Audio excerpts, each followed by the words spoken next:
Vous êtes sur les 104.5 Urban FM, la station urbaine, et vous écoutez le Da Fresh Morning. Plus qu'une émission matinale, une véritable plateforme pour tous les auditeurs de la capitale. Numéro 1 sur les musiques urbaines, mais nous sommes toujours numéro 1 sur tous les événements, quels qu'ils soient politiques, culturels, musicaux, artistiques ou autres.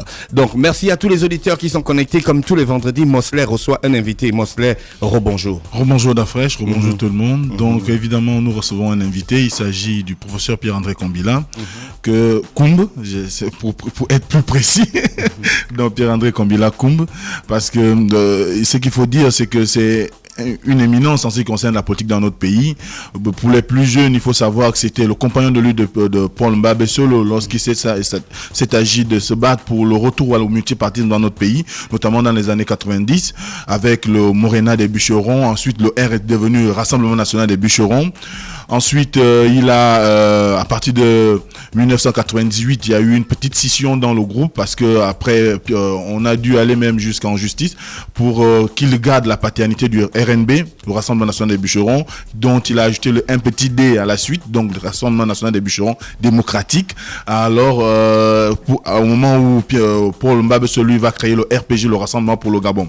Donc, par la suite, il a choisi à un moment donné de baisser un tout petit peu la garde face à l'opposition avec Omar Bongo, le défunt président, et il a rejoint l'équipe gouvernementale en qualité de ministre de l'enseignement technique et professionnel de 2006 à 2009, et par la suite avec le décès d'Omar Bongo, il est revenu dans l'opposition et pour continuer à diriger son parti qui est le Rassemblement National des Bûcherons démocratiques, dont il est le premier secrétaire, à moins que je me trompe.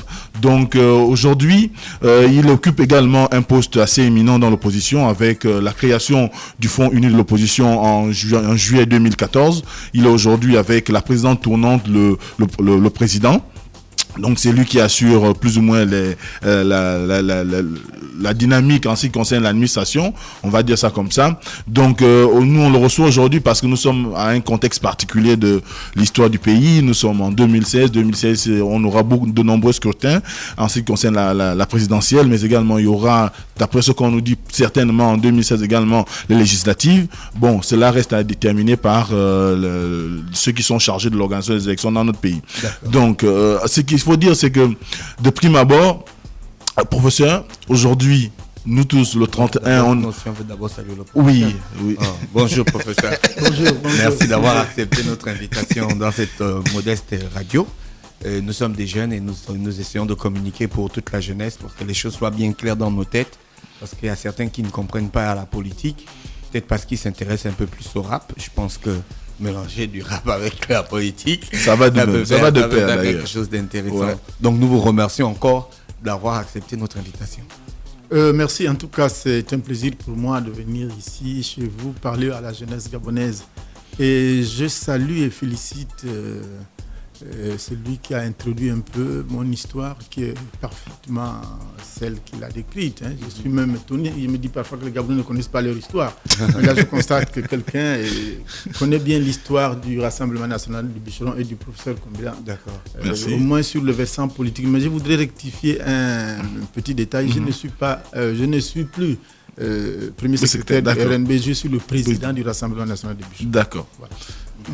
Et professeur, on a eu le ballon d'or africain pour la première fois dans l'histoire du sport. Quelle est votre appréciation? Non, je suivais attentivement lorsqu'on avait dit qu'il y avait 3 candidats, mais que 2 étaient en pole position, dont ce jeune homme Aubameyang. Et c'est avec plaisir, bien sûr, que je salue sa promotion. Mais malheureusement. Pourquoi malheureusement? Ce prix, il l'a eu à l'extérieur.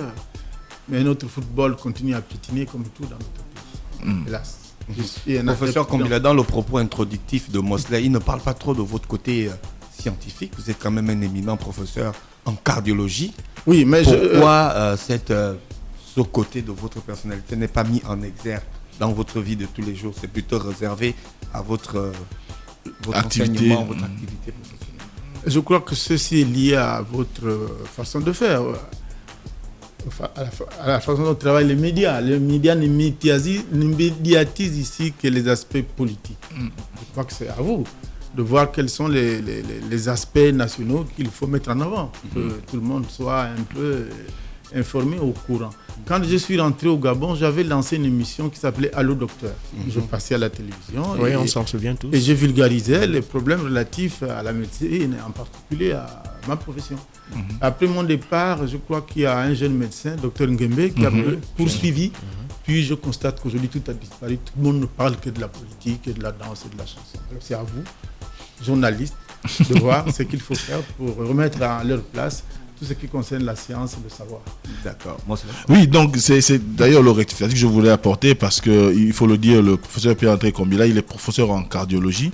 C'est d'ailleurs le premier diplômé dans cette discipline au niveau de notre pays. C'est ce qui sous-entend que c'est aussi bien une éminence politique, mais également une éminence dans le monde scientifique. Et je crois que les plus jeunes, certainement, qui sont à l'US, l'Université des sciences de la santé, bénéficient de ces enseignements. Je ne sais pas si le professeur intervient là-bas. Juste pour affirmer ou infirmer. Non, en tant que premier professeur agrégé du Gabon, j'ai enseigné durant toute ma période d'activité professionnelle. C'est après la retraite que je ne fais plus, mais j'ai continué à travailler en tant que médecin dans quelques établissements de la place. D'accord. Donc, des questions. Oui, allez-y. Oui, je voudrais... là, vous avez sorti deux chapeaux de ma réalité, politique et médicale. Mais j'ai aussi un chapeau... protecteur de l'environnement. J'anime une ONG qui s'appelle Programme, dont l'objectif est d'assurer la protection de l'environnement, en particulier la protection des grands singes, dans une réserve qu'on appelle la réserve de Moukalaba-Doudou. Ça se trouve dans la Nyanga. Voilà. Donc j'ai plusieurs chapeaux à mon acte. Donc, alors nous, on va revenir à ce qui nous a réunis ce matin, évidemment. Professeur Kombila, tous nous étions plus ou moins suspendus au discours du chef de l'État pour le 31, donc l'allocution pour la fin de l'année. Quelle a été votre appréciation de ce discours? Oui, merci. Je n'ai pas personnellement écouté le président, mais je l'ai lu ensuite dans l'Union. Pour ceux qui l'ont écouté, il a semblé que ce discours était quelque peu décousu, sans construction, sans liaison. Il passait d'un sujet à l'autre, sans construction et sans liaison. Après avoir lu l'Union, je partage un peu ce point de vue. On a l'impression que les sujets étaient jetés comme ça, les uns après les autres. Qu'est-ce que vous auriez aimé qu'il mette dans sa façon de présenter plus, parce que c'était pratiquement un bilan. Voilà, maintenant ça c'est dans la forme. Dans le fond, ce que l'on regrette, c'est qu'en fait, on n'a pas senti vraiment une analyse de fond et une critique du plan stratégique Gabon émergent. Parce que dans ce plan stratégique Gabon émergent, beaucoup de choses avaient été promises. Personnellement, j'avais dit à des jeunes, même certains sont proches de moi sur le plan familial, des jeunes qui sont dans la structure dirigeante institutionnelle qui a créé, qui a produit ce plan stratégique. Parce que ce n'est pas un plan stratégique qui est sorti de la tête des Gabonais. C'est un plan stratégique qui a été commandé à une institution et qui l'a vendu au président de la République. J'avais même discuté avec eux et j'ai dit qu'effectivement, ce plan stratégique, si on le mettait à exécution, il pourrait faire avancer le Gabon. Mais malheureusement, quand on analyse au finish, combien peut-on évaluer la réussite de ce projet? Je crois que c'est ce qu'on attendait du président de la République au terme de son mandat. Il est jusqu'à 2025. On ne peut pas l'évaluer à 7 ans seulement. On peut l'évaluer à 1 an, on peut l'évaluer à 2 ans, on peut l'évaluer à 3 ans. On peut suivre l'évolution d'un plan stratégique, d'un plan de développement. Mais professeur, excusez-moi, quelles est selon vous les raisons qui peuvent être liées au fait que ce plan-là n'ait pas pu se mettre en place? Vous savez, il n'y a que le président de la République qui peut nous le dire. Puisque d'après les éléments que nous avons, on nous dit qu'il y a eu 18 000 milliards en 6 ans de budget du pays. Ce qui veut donc dire qu'il y a eu suffisamment d'argent pour pouvoir développer les éléments qui étaient proposés. J'ai ici la liste de tout ce qui était... On ne va pas passer à énumérer. On parle par exemple de 400 salles de classe avant la rentrée scolaire 2013. On parle de 5 000 logements par an. On parle de la construction d'universités à Port-Gentil, Boué, Oye, Mouila. On parle d'une compagnie aérienne nationale avant la CAN 2012. Voyez-vous? Donc, parlant du bilan, il y a des choses qu'on aurait dû avoir déjà exécutées. Or, ces choses-là ne sont pas exécutées. Regardez le tas de sable qu'on a mis en face de Sainte-Marie. Est-ce que on va dire que déjà, est-ce qu'on va dire que pour évaluer cela, je crois que il faudrait simplement s'en tenir à ce qui paraît aujourd'hui, disons, non réalisé, ou encore est-ce qu'on va seulement nous arrêter à des chantiers qui sont à mi-parcours, parce que quand vous parlez du sujet de la marina, comme vous l'appelez, le tas de Sam, on se rend bien compte, c'est un projet qui est inscrit dans la durée. Aujourd'hui, il demande un financement de près de 59 milliards, mais on nous dit qu'il y a au moins la moitié qui a été dégagée, ce qui a permis la mise en, du moins la construction ou le terrassement de la zone, l'aménagement de la zone. Mais également, ce qu'il faut savoir, ce qu'on ne dit pas aussi aux Gabonais, c'est que quand on fait on peut appeler ça un remblai. Quand on fait un remblai, ça va pas prendre 2 jours pour commencer à construire. Non, ne faites pas l'avocat du diable. Non, c'est ça que j'allais te demander. Voyez-vous. Faites un peu le tour du Gabon. Moi, je suis de la Nyanga. Je vais parfois par la route de Libreville jusqu'à Tchibanga, Moabi, etc. Mon cher ami, allez voir un peu la centrale hydroélectrique de l'Impératrice. Tout est abandonné. Ils ont fait les routes, ils ont construit quelques petits trucs là-bas dans la forêt entre Lambaréné et Fougamon. Tout est abandonné. Regardez la route qui va de Libreville jusqu'à Kango, par exemple. De Libreville jusqu'à Antoum, qu'est-ce qui a été fait? Il n'y a rien qui a été fait. Mais est-ce que toujours là? Regardez, moi je voulais vous demander, parce qu'on était dans l'analyse formelle et l'analyse profonde du discours du président. Voilà. Vous avez dit que vous ne voulez pas vous éterniser dessus, parce qu'il n'y a que lui-même qui est mieux placé. Absolument. Moi je voulais qu'on rentre directement dans la situation politique de l'opposition, parce que c'est un peu ce qui nous intéresse à quelques mois de l'élection présidentielle. Comment se définissent les acteurs dans l'opposition en ce moment, selon votre appréciation? Justement, c'est là où il est nécessaire que vous éclairiez la jeunesse gabonaise. L'analyse que nous faisons de la situation par rapport aux élections nous fait observer que depuis 1990, le parti au pouvoir ne gagne pas les élections aux urnes, mais se proclame toujours vainqueur. Voilà une réalité que l'analyse de la situation nous fait observer. Alors face à cela, nous savons que les Gabonais veulent l'alternance. Tout le monde veut que ça change. 50 ans de pouvoir d'un même parti, d'une même famille. Une partie des Gabonais veulent. Avec une situation économique que nous connaissons, qui ne fait pas avancer le pays. Alors l'on comprend que tout le monde veut qu'il y ait l'alternance, qu'il y ait le changement.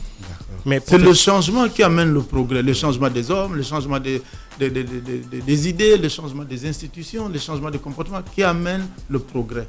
Mais si on reste figé... Mais c'est l'opposition qui veut l'alternance. Comment vous vous préparez pour cette alternance, pour pouvoir arriver à l'alternance politique? Moi, je me demandais un peu, sans te couper, est-ce que la classe politique actuelle, qu'elle soit de l'opposition ou de la majorité, ne se sent-elle pas un peu responsable de cette situation-là? Parce que si on regarde véritablement, on l'a dit au cours de votre carrière, vous avez eu à travailler parfois avec le pouvoir en place et puis revenir dans l'opposition. Comme d'autres personnalités politiques qui sont soit du front, soit de l'autre... De la majorité ou de l'UFA ou de l'UFC. Est-ce que je parle de la classe politique dans son ensemble, est-ce qu'elle n'est-elle pas responsable de cette situation-là? Le fait qu'à un moment ou à un autre, elle n'ait pas pu mettre en pratique de véritables bases qui ont pu assurer l'alternance. Soyons sérieux. Et soyons observateurs de l'histoire de notre pays avec lucidité. 990 conférences nationales. Nous décidons certaines choses. Qu'est-ce que le président de la République de l'époque dit? Que les décisions de la conférence nationale ne sont pas des injonctions, sont des recommandations. En 90, par exemple, nous prenons une constitution qui limite le mandat du président à 5 ans, renouvelable une seule fois. C'est la classe politique nationale qui a décidé ça. Et 2 ou 3 ans après, le président de la République, sur ordonnance, revient sur un mandat présidentiel à 7 ans, renouvelable, point. Donc, un mandat présidentiel à vie, en quelque sorte. Et si les éléments de l'opposition se révoltent, revendiquent, qu'est-ce qu'on fait? On met l'armée dans la rue. Alors où est la responsabilité de la classe politique là? Et quelle est la classe politique qui est responsable là-dedans? En 1993, vous avez évoqué ce que le Rassemblement national des bûcherons, de Mbambeso de Kombila avait fait. Et c'est Mbambeso qui gagne les élections. Bongo se proclame vainqueur, il met les armées dans la rue. À l'époque, il y avait des morts à Rio, à la suite de la contestation. Mais personne n'a prouvé que Mbambeso a gagné les élections. Bon, bref. Ça, c'est chacun de son côté peut le dire. Mais sur le plan matériel et formel, c'est le président Bongo qui avait gagné, puisque les urnes avaient déclaré et la Cour constitutionnelle avait affirmé. Disons, laissez-moi poursuivre. En 1993, à l'issue de ça, on va aux accords de Paris. La situation c'est grave, bloquée, dramatique, il fallait discuter. Moi-même, j'ai mené les contacts avec certaines personnalités politiques qui sont encore en vie, donc que je ne citerai pas ici, pour qu'on puisse déclencher ces discussions pour les accords de Paris. On va discuter. Nous décidons certaines choses, puisque nous avons constaté qu'au moment des élections, beaucoup de problèmes se déroulent autour de la liste électorale. On décide de mettre en place une commission nationale électorale qui serait détentrice de la liste électorale. La CNE. La CNE. À l'époque, oui. La CNE. On arrive grâce à cela. Premières élections locales, toutes les grandes mairies sont remportées par l'opposition. Vous vous souvenez? Oui, Libreville, Mouila, etc. sont remportées Oui, par l'opposition. ça, ouais. Mais qu'est-ce que le pouvoir fait après? Aux élections législatives qui arrivent, elles sortent majoritaires partout. Qu'est-ce qui s'est passé? C'est que les procès-verbaux qui sont sortis des bureaux de vote ont purement et simplement été déchirés par le pouvoir. On a interdit à nos représentants dans les bureaux de vote de rentrer dans les centres de centralisation des résultats. On a fabriqué d'autres procès-verbaux pour que le PDG ait la majorité à l'Assemblée. Mais pourquoi il n'avait pas Voilà la réalité de notre histoire. Et quand vous dites la responsabilité de la classe politique, quelle classe politique est responsable? Non, sachons peut-être au niveau de la gestion. Lire notre histoire. Certainement au niveau de la gestion. Sachons lire notre histoire. Professeur, c'est les hommes qui font l'histoire. Aujourd'hui encore, on a un tournant important de notre histoire. L'opposition est en train de miser pour une candidature unique.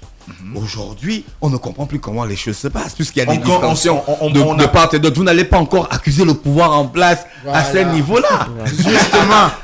Aujourd'hui, les jeunes veulent savoir quel genre d'opposants le Gabon a. Voilà, très bien. Vous avez parfaitement raison. Justement, en venant ici, je me disais, quel genre de message cette radio des jeunes veut faire passer aux autres jeunes? Voilà, très bien.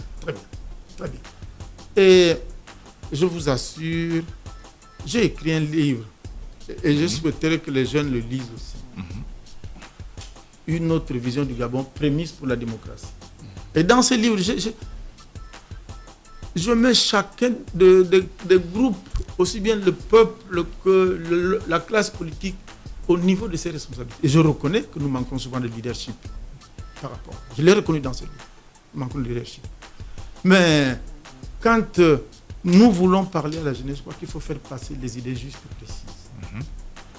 Il y aura des élections demain, selon la Constitution. Mais je vous ai dit tout à l'heure, je vous ai retracé l'histoire des élections au Gabon. Le PDG ne gagne pas, mais le PDG se proclame toujours vainqueur. Au moins en ce qui concerne les élections présidentielles. D'accord. Ça, c'est la réalité. Nous voulons que ça change demain. Alors, qu'est-ce que nous faisons? Il faut au moins se rassembler dans l'opposition. Bon, c'est vrai, nous avons dit qu'il faut une candidature unique au niveau du front. Candidature unique du front. Pas de l'opposition. On a une candidature unique du front. Parce qu'il y a trois, il y a au moins quatre. On a l'UFA, on a le front. Mais nous avons dit, avant d'arriver à cette candidature unique, il faut se rassembler tous les moyens, obtenir tout afin que nous puissions mettre en place les conditions d'une élection transparente. Est-ce que vous comprenez? Privilégier la candidature unique, nous disons que c'est mettre la charrue avant les bœufs. Est-ce que vous comprenez ça? C'est pour ça que je dis quelles idées devons-nous faire passer dans la tête des Donc jeunes. pour vous soutenir Ping, c'est mettre la charrue avant les bœufs. Non, le problème n'est pas de Ping ou de pas. Le problème, c'est la transparence électorale. Non, Jean Ping peut continuer à faire ce qu'il fait, c'est son problème. Mais seulement, on ne peut pas demander aujourd'hui au front de désigner le candidat. Il y a toute une procédure, je l'ai dit hier dans mon discours. C'est un discours qui a été pensé par tout le front. Un discours personnel, c'est un discours du front. Hein?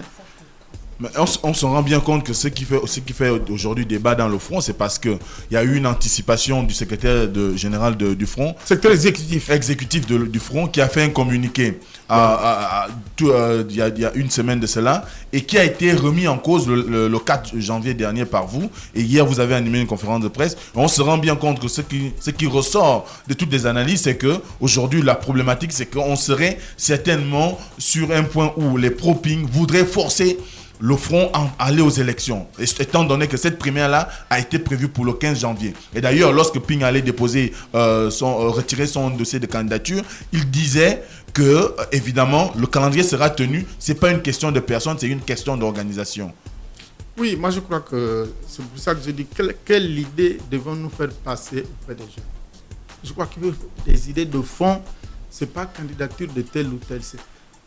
Quel est le meilleur moyen aujourd'hui pour arriver à l'alternance politique, pour arriver à une élection claire, transparente, où il n'y a plus de désordre après les élections, il n'y a plus de contestation. Voilà le problème auquel nous voulons qu'il y ait. Ça, c'est sur le plan national. Maintenant, en interne au front. Mais en interne du front, c'est ce que nous devons travailler là-dessus. C'est ce qui est écrit dans nos statuts. La candidature unique viendra. Mais est-ce que vous pensez qu'aujourd'hui, Ping a une alternative, disons, peut avoir un alter ego aujourd'hui au sein du front? Est-ce qu'il y a un alter ego possible pour Ping au sein du front? C'est certainement ce qui l'amène à bousculer un peu les rangs. Mais alter ego par rapport à quoi? Par rapport au positionnement, professeur. Positionnement, c'est quoi? On nous dit aujourd'hui, c'est le gars qui rassemble le plus dans vos rangs. On a vu ce qu'il a fait comme manœuvre. On voit aujourd'hui, il est pratiquement en train de détruire l'Union nationale avec le ralliement de Jean Yegendong. On l'a vu hier avec, évidemment, Moulengi Bokosso également, qui a rejoint ses rangs. Ce qui sous-entend que le PSD aussi se retrouve dans une posture où il peut souffrir des mêmes problèmes que l'Union nationale aujourd'hui. Et vous qui contestez les décisions de votre secrétaire exécutif, ça, on est un peu voilà, dans le limbo. On ne comprend pas bien. Parce que, professeur, les jeunes ont vu des hommes politiques qui ont changé de bord.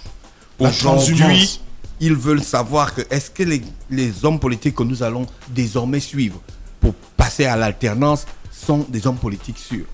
Mais justement, le problème ne doit pas simplement concerner la vision que les jeunes ont sur tel ou tel homme politique. Le problème, c'est quelle est la réalité du problème de fond? Quel est le problème de fond auquel les Gabonais doivent s'atteler pour régler le problème national? Le problème national, il y a deux problèmes nationaux avant les élections. Nous avons parlé d'une rencontre, d'un dialogue inclusif au cours duquel les problèmes seraient débattus afin que nous puissions trouver comment mettre en place les moyens pour qu'il y ait un système qui n'autorise plus la fraude électorale comme le PDG le fait pour conserver le pouvoir. Dans ce cadre, on vous a proposé le CND. Dans ce cas-là, dans ce cadre, mais on nous propose le CND qui n'est qu'un organe de consultatif. Nous voulions, vous savez, en 90, la situation était grave, dramatique. Nous sommes partis en négociation. Quel est le regard que vous avez sur la situation du Gabon aujourd'hui? En tout cas, le regard que nous avons, nous, sur la situation du Gabon, c'est que c'est une situation dramatique. Le Gabon n'a même plus de souveraineté. Le Gabon, aujourd'hui, on nous dit, moi je crois que je ne l'ai pas vérifié, que le trésor n'est plus au trésor, c'est à la présidence. Le Gabon, aujourd'hui, on nous dit, ce n'est même plus des Gabonais qui dirigent ce pays, c'est des étrangers. Mais je vous assure, et la situation, écoutez. Et aujourd'hui, ça c'est ce qu'on appelle le Congo-Ça au quartier, et on ne peut pas baser des théories vraies sur le Congo-Ça quand même. Aujourd'hui, allez dans les administrations gabonaises, ils vont faire les photocopies à l'extérieur, à la gare routière. Allez dans les administrations, ils n'ont plus de bic, chacun achète son bic. Moi j'étais ministre, je sais comment ça fonctionne. Tout ça, ça ne marche plus. Qu'est-ce qui se passe? Le pays est par terre, mes amis. Moi, On achète des châteaux aux États-Unis, on achète des châteaux. Est-ce la faute, monsieur, professeur Kambila, est-ce la faute du PDG s'il n'y a plus d'imprimante ou de papier dans les administrations publiques, quand on sait que les agents publics utilisent le matériel de l'administration publique comme leur bien personnel? Il y a aussi la responsabilité des Gabonais dedans. Voilà. On fait les rapports des enfants, on les imprime dans les bureaux. Lorsqu'on achète du papier, on l'emmène à la maison, on le revend. On prend les imprimantes comme si c'était une propriété personnelle. Est-ce la faute véritablement du PDG? Avocate du PDG. Dites au PDG de discipliner ses agents. Mais professeur, vous avez été ministre. Est-ce qu'à votre époque, au ministère, vous avez discipliné vos agents? Absolument. Mais c'est des agents publics, professeur, c'est pas des agents du PDG. Informez-vous. En tout cas, moi, si je suis rentré au gouvernement, c'est parce que je voulais démontrer que ce que madame dit ne peut pas être fait si moi je suis là. Et je l'ai démontré, je vous assure. Aujourd'hui, allez interroger les gens au lycée technique. Allez interroger les gens dans les centres de formation professionnelle. Et vous comprendrez. Tout le monde dit, grâce à votre passage, nous sommes remontés, mais malheureusement, nous stagnions de nouveau. Professeur. Donc, ce sont les dirigeants qui doivent formater, qui doivent orienter le comportement des individus. Il ne faut pas prendre n'importe qui. Comment les dirigeants du Front orientent et éduquent les sympathisants du Front, vu la situation actuelle de l'opposition? Oui. Pour coller, excusez-moi professeur, pour coller, vous avez dit tout à l'heure que c'est important qu'on se rassemble et c'est important de savoir le message qu'on donne aux jeunes. Selon vous, les dirigeants du Front, quel est le message que vous donnez à vos sympathisants quand chaque jour, quand on se lève, on voit que vous êtes vous-même en querelle, en fait, qu'on pourrait d'un regard amateur comme ça dire des querelles de leadership? Si vous aviez écouté mon discours d'hier, vous ne parlerez pas, vous ne m'auriez pas posé cette question. Ça c'est vous, professeur. Vous appelez certains au rassemblement, mais ce qui ressort de façon générale, c'est que l'opposition est divisée, l'opposition est en déliquescence. En tout cas, l'effort que nous sommes en train de faire, et vous serez surpris demain, c'est de ramener l'opposition gabonaise à au moins parce que dans l'opposition gabonaise, j'ai dit toujours que les adversaires du Gabon, ils ont toujours une longueur d'avance sur nous. Parce qu'ils ont tout réussi à introduire dans l'opposition des chevaux de Troie. On pense que ce sont des opposants. En réalité, c'est des gens qui sont biaisés. Donc, il faut se méfier de ces chevaux de Troie. C'est ce cheval de Troie. Mais je n'en sais rien. L'histoire le dira. L'histoire le dira. Professeur, moi je ne peux plus être à l'histoire le dira. On va aux élections bientôt. Professeur, par rapport aux élections, nous sommes de la jeunesse, de la population gabonaise qui est jeune et qui va voter. Oui, mais nous sommes en train de travailler pour qu'il y ait solidarité et union de ceux qui veulent véritablement le changement. Et ça se fera. Moi, je voudrais rapidement. Je voudrais rapidement poser une question. Les vrais opposants vont se retrouver, ne vous inquiétez pas. D'accord. Et la jeunesse avec nous, et vous avec nous, je suis sûr. Professeur, quel est aujourd'hui le chronogramme pour les primaires au sein du Front? Hier, j'ai dit entre le mois de février et mars. Dans le courant du mois de février. Ce sera pratiquement 4 ou 5 mois de l'élection. Vous savez, moi j'ai dit depuis un certain temps, par rapport à cela, je dis que nous devons défier le temps. C'est le peuple qui déterminera quand est-ce qu'on fera l'élection. C'est le peuple qui déterminera quel mode d'élection on va faire. Vous avez vu au Burkina ce qui s'est passé? C'est pas Compaoré qui a déterminé ce qui s'est passé. Mais ça, c'est le Burkina, le Gabon, c'est le Gabon. Ah oui, mais le Gabon, c'est le Gabon, mais... C'est un pays de paix et un pays béni des dieux. Et tout le monde le sait. Rapidement. Vous avez été aussi au gouvernement de ce pays, vous savez que c'est un beau pays. Nous avons une mentalité différente. Ce qui se passe, là, c'est la bénédiction de Dieu au Gabon. Vous croyez que Dieu est mauvais alors? Moi, je voudrais rapidement, par rapport à l'organisation de la primaire, concrètement, comment est-ce que cela va se passer? Vous avez donné une date. Est-ce qu'il y a déjà l'ouverture de listes pour permettre justement à vos militants et sympathisants de participer? Quels sont les critères qui ont été retenus pour justement participer à cette primaire-là? Et comment est-ce que cela s'organise au niveau du territoire national? Moi, ce que j'ai constaté avec les Gabonais, les journalistes en particulier, on n'écoute pas ce que l'autre dit. Moi, je dis que le problème d'élection n'est pas de candidature unique, n'est pas la priorité dans notre esprit pour 3 raisons. Première raison, si dans notre bataille d'aujourd'hui et de demain, nous obtenons une élection à 2 tours, un candidat unique, au 2e tour, où aura-t-il la réserve de voix? Première raison. Deuxième raison, Depuis 1990, il y a eu 10 000, 20 000 candidats. Jamais le candidat du PDG n'est passé en tête. Donc vraiment, cette querelle, cette guerre de candidature unique, c'est un faux débat. Moi, j'ai dit à Paris, au congrès qu'ils ont organisé là-bas, ils m'ont invité. Je dis attention, nous regardons l'histoire. En 93, 90, Mbabe Solo nous a roulé. C'était un cheval de Troie. En 2009, il s'est trouvé que Mambundu et Mbaobam, c'était des chevaux de Troie. Mbaobam, que Bois-Bouvi avait dit dans le journal Jeune Afrique, que Mbaobam, c'était la deuxième digue que la France-Afrique avait mise en place pour barrer le tsunami Mambundu. Vous croyez qu'une digue de la France-Afrique, c'est pas un cheval de Troie? Alors je leur ai dit à Paris, nous avons été trompés 2 fois. L'adage française dit jamais 203, mais cette fois il n'y aura pas de 3. Donc nous sommes vigilants. Alors ne nous embrouillez pas avec cette histoire de candidature unique. Pour nous, ce n'est pas le débat. Le débat, c'est la transparence électorale. Il faut que les jeunes Gabonais comprennent ça. La candidature unique, gardez ça pour vous. Quand vous parlez avec moi, ne me parlez pas de la candidature unique. Est-ce que vous pensez que la transparence électorale? Les jeunes veulent voter moi le jour des élections, alors que j'étais dans la file pour voter. Casimiro Yemba enlevait sa candidature. Ça créait le trouble dans l'esprit. On ne veut plus avoir affaire à ce genre de situation. Donc normal, voilà pourquoi normal, on fait une petite fixation sur la candidature unique à 8 mois des élections. C'est normal, professeur, il faut nous comprendre. Oui, et là je vous comprends, que vous soyez vexé, que vous soyez blessé par ce qui s'est passé, ce que vous dites. Mais, vous savez... Il faut toujours tirer les leçons de l'histoire. Nous les tirons. Et nous allons agir en conséquence. Mais professeur, on a vu quand même, pour une dernière question, on a vu quand même que ces dernières années, c'est vrai qu'aujourd'hui le combat c'est l'alternance politique, le combat c'est la révision du mode électoral, mais on se rend bien compte que ces 2 dernières années, l'opposition s'est, disons, donné pour objectif des attaques personnelles vis-à-vis d'Ali Bongo. Quand on regarde un tout petit peu comment l'opposition agit, ces dernières années, on a constaté que c'est pas tant sur le programme qu'on a agi, c'était sur le statut juridique de ces derniers. Est-ce que c'est pas un peu trop tard de parler de ce dont vous avez de l'alternance politique, alors non, que vous avez beaucoup plus du débat pour la révision du mode électoral?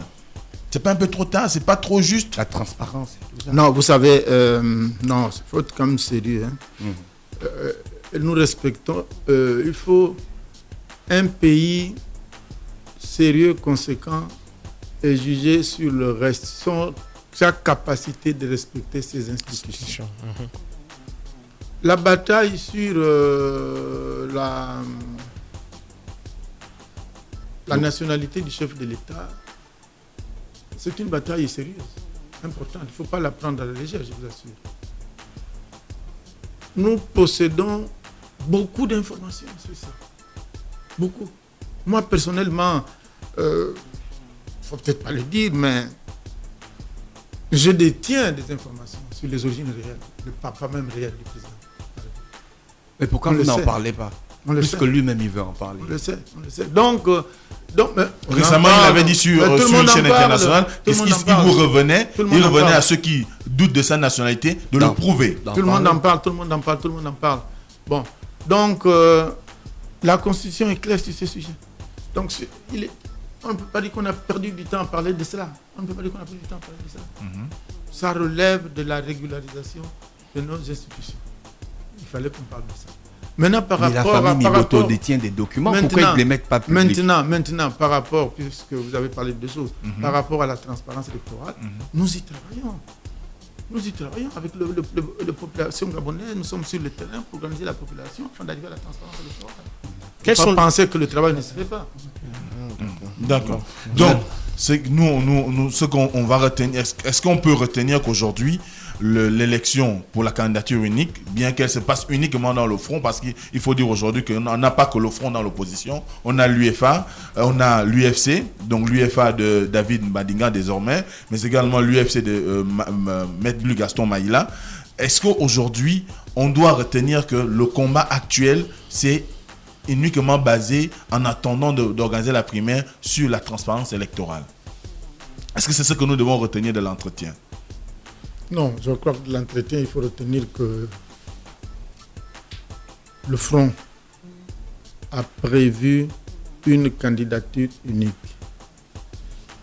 Il faut retenir qu'au Front, il y a des partis politiques et des personnalités politiques. Et qu'au niveau des partis politiques, la désignation d'un candidat relève de l'application des statuts des partis qui disposent que le candidat doit être désigné à l'issue d'un congrès. Donc il faut que ces congrès se tiennent. OK? D'accord. Voilà. Une fois que ces congrès se seront tenus, que chaque parti aura désigné son candidat, à ce moment-là, nous déterminerons le collège électoral et la date de choix du candidat unique. Je l'ai dit dans mon discours d'hier.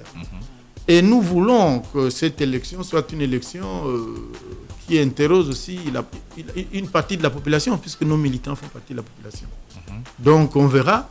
C'est pour ça qu'il est nécessaire qu'on s'assoie, qu'on se rassoie, qu'on discute, qu'on voit en dehors des ruses, parce qu'il y a des gens, comme je l'ai dit tout à l'heure, jamais 203, mais il n'y aura pas de troisième fois. On ne nous roulera pas une troisième fois. Il n'y aura pas un cheval de Troie qui va venir là, et puis que... Parce qu'il faut aussi éviter d'aller précipitamment aux élections, parce qu'aller aux élections, c'est quoi? C'est valider une élection qui, normalement, ne se déroule pas selon les données acceptées par tout le monde. Je vous ai évoqué tout à l'heure le cas d'un pouvoir pratiquement à vie. Aujourd'hui, le président de la République est un président à vie. Est-ce que nous devons continuer à accepter d'être dirigés par une constitution qui détermine une élection à 7 ans renouvelable indéfiniment? Mais cette modification, elle date de plus de 10 ans maintenant. Oui, un peu plus, parce que c'est vrai qu'à l'époque, ça avait été taillé spécialement pour Omar Bongo.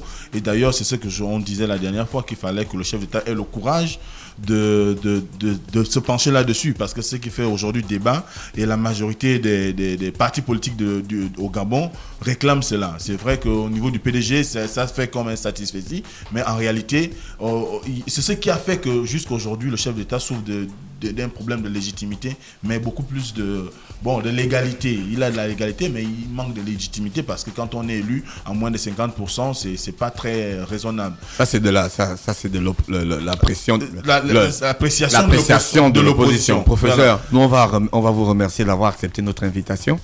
Je pense que le temps qui nous est imparti est largement dépassé des 10 minutes. Est-ce que vous avez un dernier mot à dire par rapport à notre entretien de ce matin? En tout cas, le dernier mot, c'est vous remercier. D'accord. Vous remercier et vous féliciter de voir que vous suivez l'actualité, que vous avez même tracé mon chemin. C'est bien. Et souhaiter que vraiment il y ait des débats sur les besoins politiques, sur les réalités, les nécessités d'éclairage. Nécessité d'éclairage de l'opinion nationale, notamment de la jeunesse gabonaise. D'accord. Et souligner ici que contrairement à ce que l'on peut croire, ce n'est pas seulement l'opposition qui critique la situation du Gabon, que ce soit la situation économique, que ce soit la situation de gestion scabreuse du pouvoir actuel, puisque même héritage et modernité à l'intérieur du PDG le dit tous les jours. Donc, je vous remercie de nous avoir invités et je vous encourage à procéder toujours de la sorte pour que les Gabonais, les jeunes en particulier, soient informés de la réalité de nos problèmes politiques. Merci, professeur. On s'est rappelé que ce matin, on recevait le professeur Kombila. Et c'était un réel plaisir pour cet entretien. Merci à toutes les personnes qui ont participé à ce débat. On retrouve Elvis pour parler de sport dans le Da Fresh Morning.